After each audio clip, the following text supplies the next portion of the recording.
What's up guys, it's Amanda. Welcome back to my YouTube channel and welcome back to another bullet journaling video.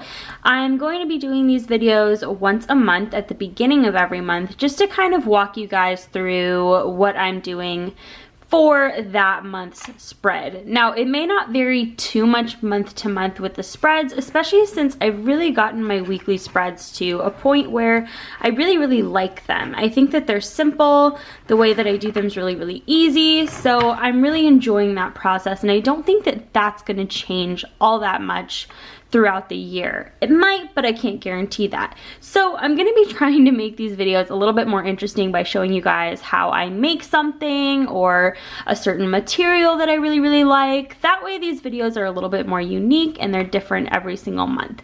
So this month I'm really excited because I've actually started making my own inserts for the Happy Planner. Now you guys know I've been using the Happy Planner. This is the original size.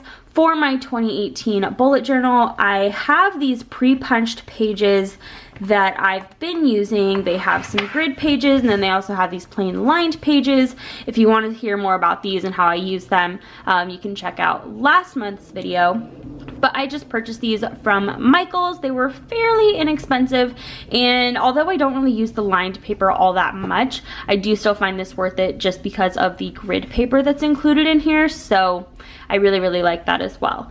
But one of my experiments for this month was to create my own sort of dividers for this planner. This was my first one that I was just sort of experimenting with, and obviously this is the one that I ended up using for January, and I really like this. So I'm going to be kind of walking you through how I did this, and it will require a couple of extra tools that if you wanted to do this yourself, you would have to invest in. Each of the items individually is not terribly expensive, but if you were to purchase them all at once, it might get a little bit costly up front. If you have friends that are into bullet journaling or crafting, you may want to hit them up to see if they have any of these tools that you could use. But I do think that this is something I am going to be doing throughout the year as well, just because it adds, I don't know, a really cool design element to the bullet journals. And then the other thing that I really like is that because these dividers are laminated, it sort of helps me turn to the point of my bullet journal that I want to a little bit quicker rather than just having to flip through the individual pages. So I actually enjoy this a lot. I think that this one's really pretty and it turned out really good. I didn't record the process for this one, but I recorded the process for the one that I made for February, so I will be kind of talking you through how I did that. And then I made a couple of these sort of smaller inserts as well, and I believe I recorded the process of me making this one. And then I have a little weekly kind of divider as well, so that way I can just flip to the current week that I'm on. And I don't know, I just feel like this makes my bullet journal a little bit easier to use, and it's kind of just an extra way for me to decorate everything. So I will be walking through how I did this in a moment, but first of all I just wanted to talk about the added pages in the more permanent section of my bullet journal, and I decided to add 2 new spreads. I decided to add this art expense tracker so that I can track purchases that I make for my art channel, and for sort of art supplies and all of that stuff. So just so that I can keep track of it, because technically those are business purchases.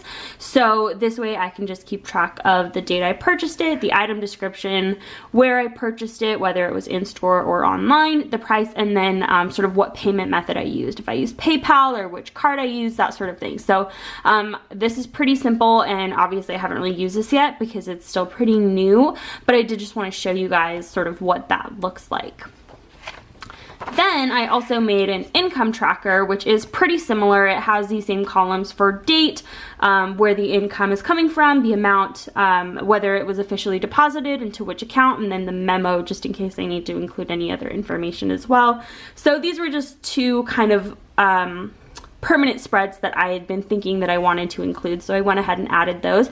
And these stickers are actually from a new sticker book that I picked up at Michael's. It's from the same 365 Happy Planner brand that I mentioned in my last video. It's just a newer sticker book, and they've really kind of upgraded their stickers to be kind of this smooth vinyl, so they're not just that paper feeling. Some of them still are, but they have some of these nicer stickers as well. So that's where these are from. I thought they were really cute and green for money.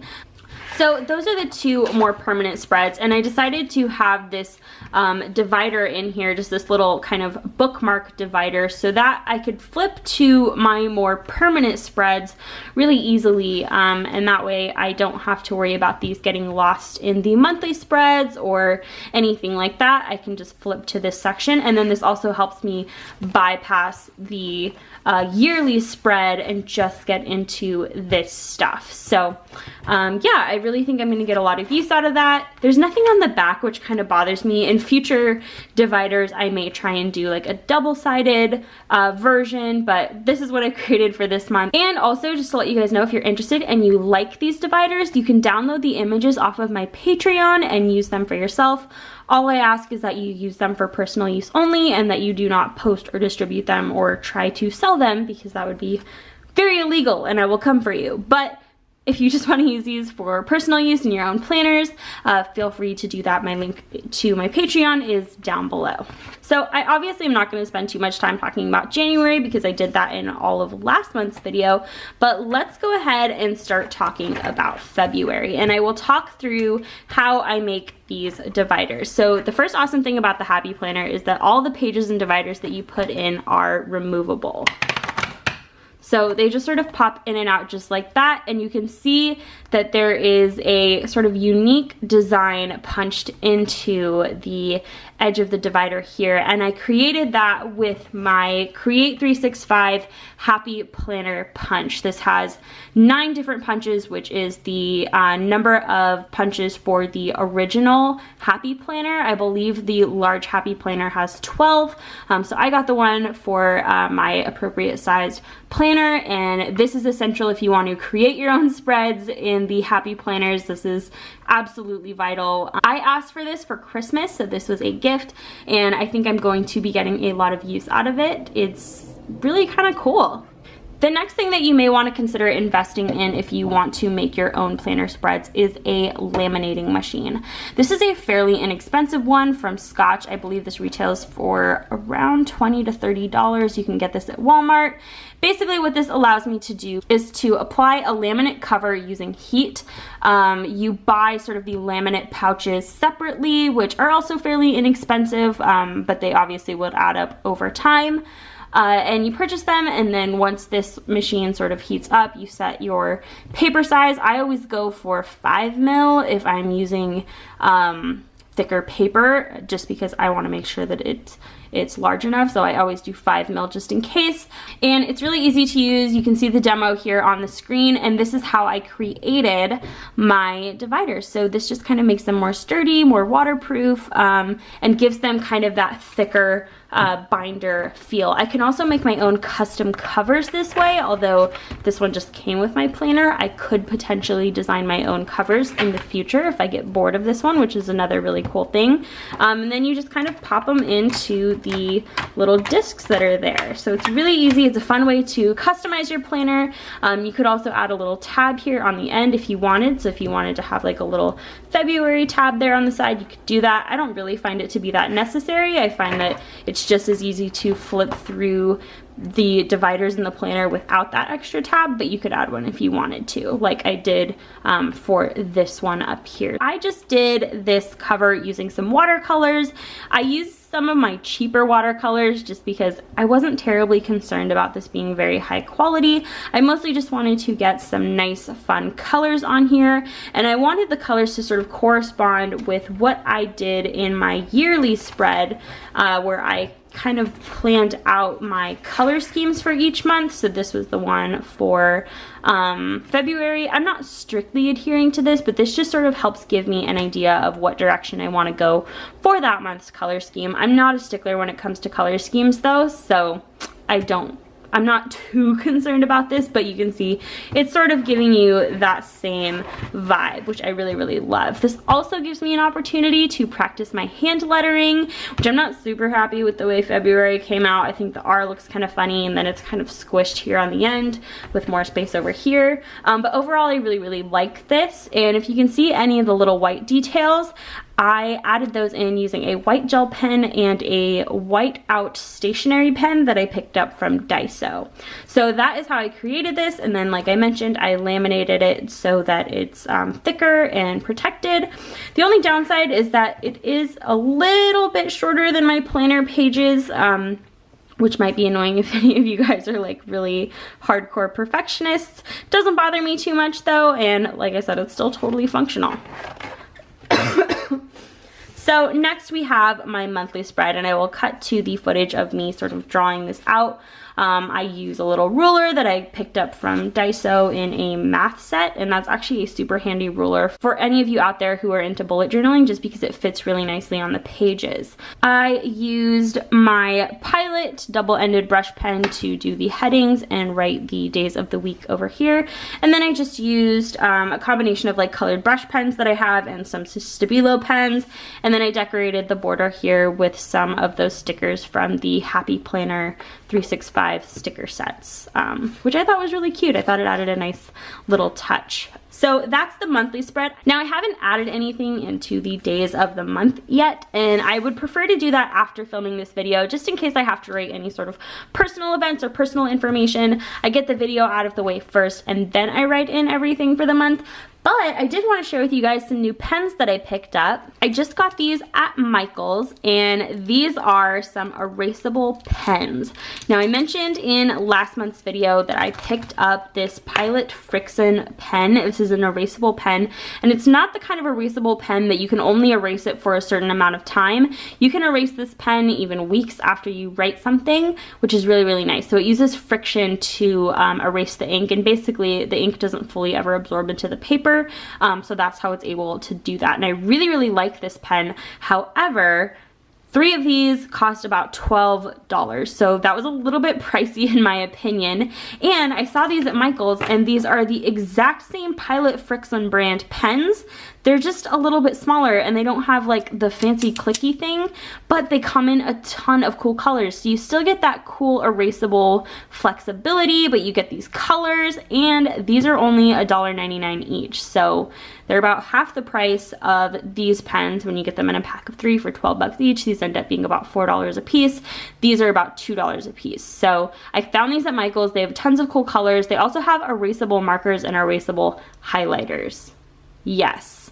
I'm really excited about it. I had to stop myself from going buck wild, but these are really, really cool, and these are what I'm going to start using to fill out my planner. That way, in case I make a mistake or something changes, rather than crossing it out, I can just erase it. So just to kind of show you guys what that looks like.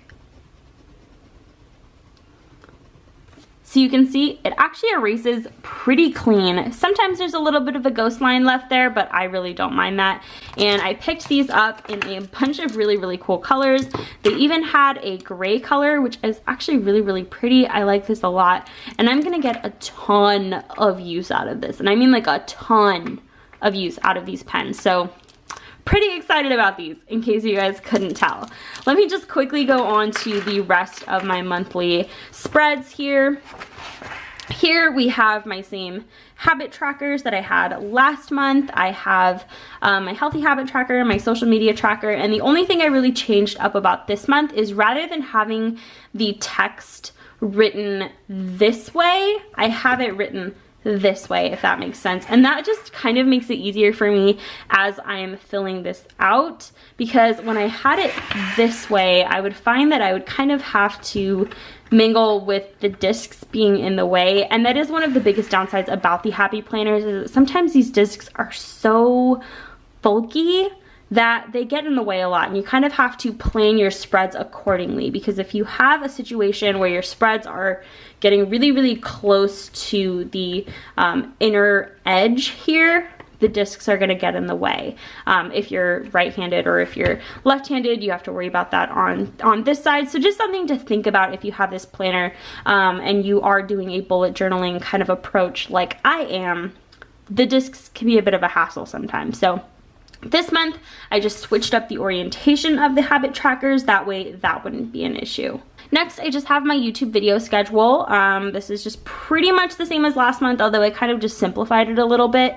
So that way I'm only looking at the next 5 weeks of videos. I think last month I had like 6 or 7 weeks, which was just kind of excessive and I really didn't need that much. So I'm making sure that this month, this is really only looking at this month plus maybe 1 week in the following month. I included a little sticker here with some lines for notes. That way if I have an idea that I want to jot down or any sort of special reminders pertaining to any videos for that month, I can write them down here. So this is pretty straightforward. I write the title of the video and then I have a box to check for when I film, edit, and upload that video, and I have the date that the video is supposed to be uploaded.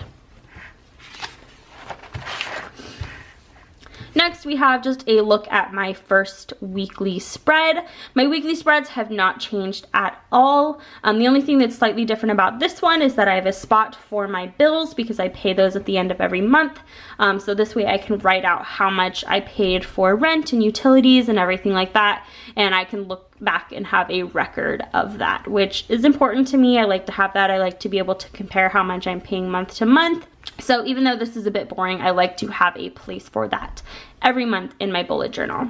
Then I just have the days of the week written out with the corresponding number, and I added a couple of stickers to a couple of the weekly spreads just to sort of jazz it up a little bit. I am going to be seeing the Killers live in concert the day after you guys are watching this video. I am so excited. I have been wanting to see them in Las Vegas for a very, very long time, so this is sort of a dream come true. I'm very, very excited. So I did add that into my planner just because I was really excited about it and I had the stickers out, so, you know, had to throw that in there. And the rest of the weekly spreads are very much the same. I had a couple stickers here and there, a couple of reminders that I had written down in my yearly spread that I wanted to cross over to this spread. And that is pretty much it for February. So that is it for my February bullet journal video. I hope you guys enjoyed this. Let me know down below what you want to see in future bullet journaling videos, if you want to see tutorials or certain advice things, if you want to see me talk about my favorite pens or favorite bullet journaling supplies, I can totally do that too. But I just want every month to be a little bit different. So definitely let me know what you want to see next month in March's bullet journaling video. And that's it for me today. Thank you so much for watching, and I will see you next time. Have a great weekend. Bye!